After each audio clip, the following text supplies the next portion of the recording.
Hi guys, it's Kelly here and I'm back with another video for Honeybee Stamps. Today we are going to be using the On the Line Fall Florals as well as the Ornate A2 cover plate. I'm using the base today, but there is also a top plate and then the fanciful A2 hot foil plate, but we're not going to be hot foiling.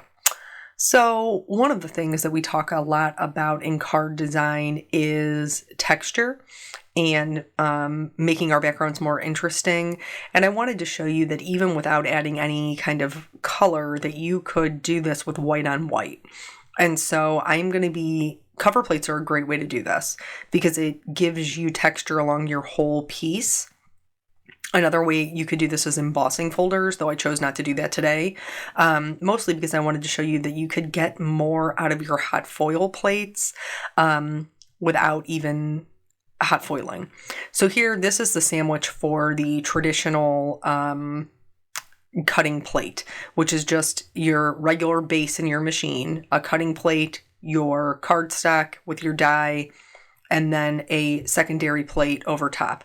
The way that you're going to be able to emboss with this hot foil plate is we're going to add a little bit of water, first of all. I'm just going to mist it really lightly. And this is to just help get a good impression. And then I'm going to put it wet side down on top of my hot foil plate. And then I am going to tape it in place so that it doesn't move and everything stays where I want it to go. And then the recipe for this one is your main base of your machine, a bottom foil plate. Or I'm sorry, a bottom die cutting plate. And then we're going to use an embossing mat over top of that. Well, did I skip the part? I guess I did. So base, bottom cutting plate, your hot foil, and your cardstock, and then an embossing mat. And so here you can see the results. This is a very subtle texture on, just on white texture. Something to note with the die cutting portion, it does cut through and it will cut through your tape, but I have not had an issue with just peeling it off, or if you don't want to risk peeling it off, you could just cut it along the edge, and when you glue it down to your card front, nobody's going to see it anyway. So either way works. For this one, once I peeled it back and I just opened one side of the tape so that it would stay where I wanted it, the image was there, but it was not as embossed as I would like. And I did notice when I was running it through the machine that I didn't have quite as much pressure as I would have preferred. So I'm going to do the same. So I'll have my base, I'll have my cutting plate, I'll have my embossing mat, and then I'm going to use a shim. In this case, I have the Spellbinder's universal system, which I do intend to do another video about. But just adding that shim, you wouldn't think that it would do a ton, but it really does. Like, you can really see the texture so much better. If you don't have that shim piece, you could just use an extra piece of cardstock to just give you some added pressure.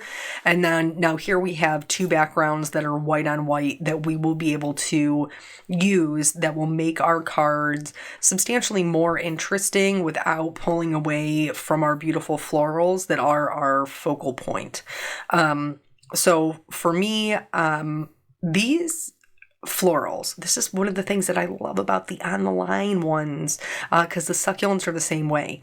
The dies for the top and the bottom are separate, which means you could do like your own partial die cutting because they're separated. Like, brilliant. It's so good and it makes it so much more versatile to use.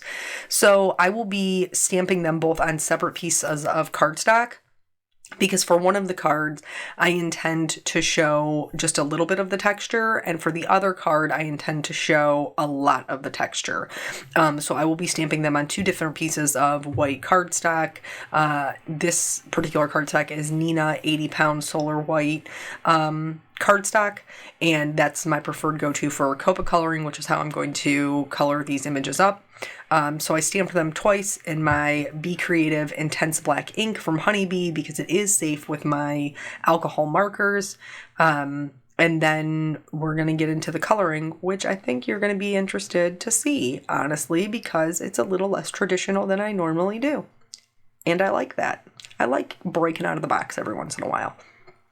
So as far as life goes, what have we been doing? Well, Eric's parents are on vacation. So here's the colors I chose. I do have to tell you, I swapped out the Y13. Once I put it down, it was just not bold enough. And so I did swap it out, I think, for a Y35. But for this Copa coloring, I'm not doing what I normally do. The markers that you just saw are the ones that I'm using, and that's it.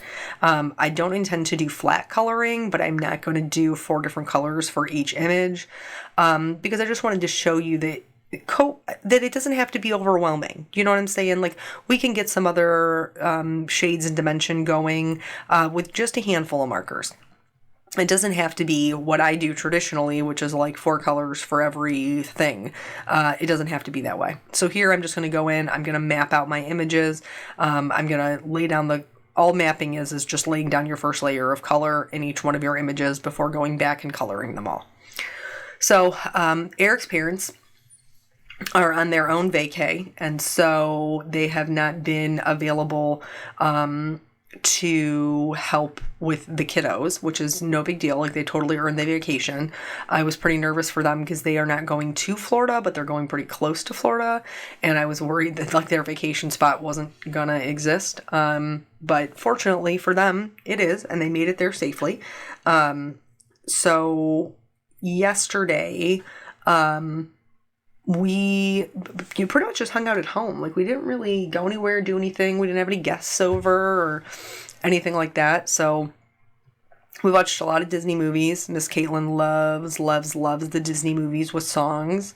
So there's pretty much always just one on in the background in the hours that she is awake. Yesterday we watched Encanto. Then we watched Tangled. Then we watched Princess and the Frog. Then we watched Moana. Then we watched Frozen. I think that was all the movies from yesterday. Today, because Eric and I flip-flop our days, so Saturday is his day to sleep in, Sunday is my day to sleep in. So today when I got up, it was The Little Mermaid, which between you and I think he partially chose because it's Prince Eric in the movie, and he likes to pretend he has delusions of grandeur instead of, just the... no princehood for us. We got to work for our stuff. So here, back to the Copa coloring. I am shading all of these with the colors that I already have. If you guys have watched my videos previously, you know that when you're blending different colors, you have to look at that last number. So I have a Y35 that I'm blending with my RV66. The 5 and 6 are very close together. For my larger pink flower, I have an RV66 that I am blending with a I think it's a 15. So the 6 and the 5 very close together. It might be a 17. Is it a 17? Maybe it's a 15. I think it's a 15. I'm eyeballing here, people, because I don't remember, but I'm pretty sure it's a 15. But anyway, so once I get back, do the shading, then I just go back over it one time with my lightest color just to blend everything out. And it's going to give me enough dimension to be happy with the coloring. Now, you might be asking yourself, Kelly, how are you going to shade that purple? And I'm going to tell you that the answer is I'm going to use the blue-green. Now, why does that work? Honestly, I think because it's a blue base, but I don't know. It does. It works. And if you think maybe 2 colors will work, but you're not 100% positive, try it. Try it on a scrap piece of paper. See if it goes. Sometimes it does, sometimes it doesn't. Same thing with the BG 75 and this YG 95. Should you be able to shade a 75 with a 95? I'm not sure, but does it work? Yes, it does, and so I'm here for it. The browns, I didn't shade with any other color. I just did another layer of the brown, and I called it good. But it gives the yellow flowers a bit more interest because they have a little bit of a pinkish orange base. It gives the pink flowers more interest because there's a little bit of a purple in there. The only other combination that I added with this particular floral is there's a lot of leaves in this one. And I'm here for that, don't get me wrong. But I didn't want to just have the combination of the BG75 shaded with the YG95 and the YG95 shaded with the BG75. So I did a couple of them where I used the yellow on the leaves and then I shaded it with the yellow green. And that also worked very well. All of these colors play very nice together. And they are more fall colors. You know, they're a bit more muted, a bit more on the jewel tones, I guess. So anywho, in the middle of us watching all of the movies and of course making breakfast, making lunch. We had yesterday for lunch was grilled cheese, which Miss Caitlin is loving the grilled cheese. So what'd she have for lunch? Grilled cheese and bananas, I think. She likes bananas too. Big fan of bananas. But really that girl loves the bread products, honestly. But so does her brother. So do I. I love bread. So good. I feel so bad for people who have a gluten allergy because it's challenging to find good bread for them. And that I'm very empathetic for because I love bread so much in all forms. But anyway, so in doing that, my husband has been for quite some time on me. You know how they can be. And he's been on me to hang things in our house. He's like, we're not renters. We live here. We don't have anything hung on the walls, which is a slight dramatization. So I think he should have to use the mug that says, so apparently I'm dramatic. He disagrees. We agree to disagree. But if I was pouring his coffee, I'd pour it in that mug. Yes, I would. But anyway, it's not that we have nothing on the walls. We do. We have knickknacks up on shelves and things like that. But we do have a lot of things in the basement that need to be hung. And he's not wrong about that. So yesterday he said something about it and I said, we're both home today. Why don't we hang some things today? So that is what we did yesterday. We hung some things in our house. We focused mostly on our family room. We need to get a one for above our pantry, and we thought we had one that might work, but it's a little too small, and then we thought we might have another one that might work, but it's a little too big. Like the frame is too big. There's no gap on the soffit, and so we need to find something in the interim. But we did hang a couple of things. One of them says, like, this is our story, this is our life, something like that. It's real cute. And it was on a little bit of a bigger wall and it didn't kind of fit enough. So then we put 3 picture frames underneath that and that filled that space really nicely. And then in between the windows, we put one and it says, home is where love begins, which is so true. And then on the other one, we needed like a long, skinnier one. And so we have one of those signs. We bought this forever ago. Lord knows we have not hung a lot of stuff. But we bought this one forever ago. And it's the, like house rules, like we share, we say please, we, we are kind, we say sorry, like those type of things. And it's very cute. And actually Nathan picked it out a really long time ago. So here I'm going in with my white gel pen as I am wont to do. And I am just adding a couple of highlights into the center of the flowers and on some of the berries. Then I'm going to outline all of them because I like a bold black outline. It's what I do. I'm happy with it when it is bold and black and in my face. So we got some things hung. And then today when I got up, he had hung 2 more, which were like cute little laundry signs. Back to the card. So here are these fantastic die cuts I was telling you about. So for this top one, I'm only going to die cut out the top of it. I'm not going to die cut out the bottom of it. I'm going to leave it connected. I love it so much. And then for this one, I'm going to leave the top connected and I'm going to cut out the bottom of it. I think it's so much more versatile that they're not connected and I'm here for it. So for the one that I'm cutting off the bottom, then I will have the majority of the white on white texture. For the one I'm cutting off the top, I will have the little sneak peek of the white on white texture and the majority of it will be smooth. But either way, the design is going to work because we're using that kind of 3/4 rule where you don't want to go your card is like in thirds, and it makes sense when you go like right in between. So like a 3/4 look. Now, on one side, I'm doing 3/4 with the flower being on top, and on the other side, I'm doing 3/4 with the white on white design being the majority of it. But either way, this is going to work for us. So for the sentiments, they also have matching dies, which I'm a huge fan of. You guys know that. So I am going to stamp these down in black, and then I'm going to use their coordinating dies to cut them out.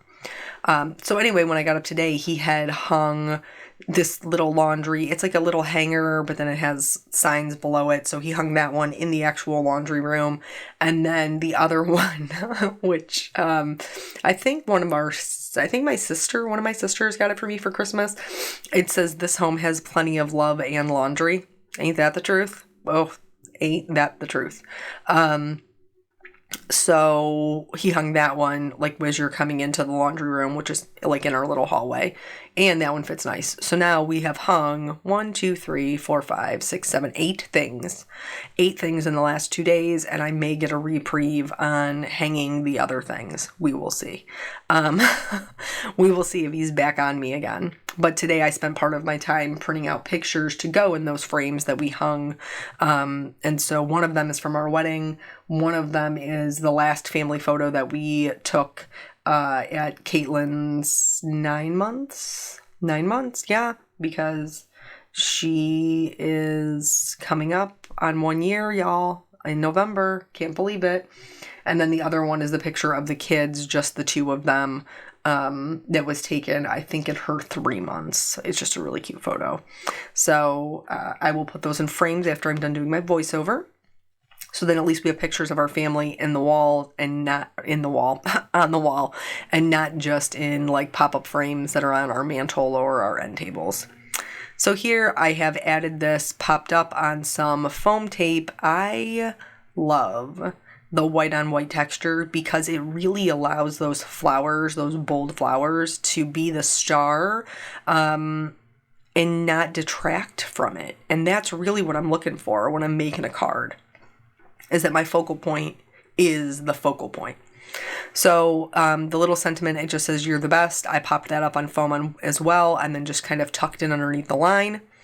For the other card, I'm pretty much going to do the same exact thing. I'm going to pop up this whole panel, even though it's larger.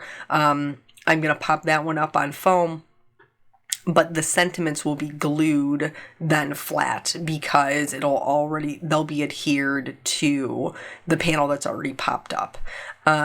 So for the blessed, it just kind of made more sense for it to, in order for it to fit, I guess, for it to kind of overlap my little flower there. And then its counterpart, I feel like, is maybe a little far away in hindsight. Like I wish I could have been able to tuck it in a little bit closer. Like in watching it back, I think I should have went on the other side of the S, but I didn't. That's okay. I have these beautiful gems. These are the Marvelous Moments. Yeah. Gem stickers. They are totally my favorite right now. They're so pretty. The colors are just so pretty.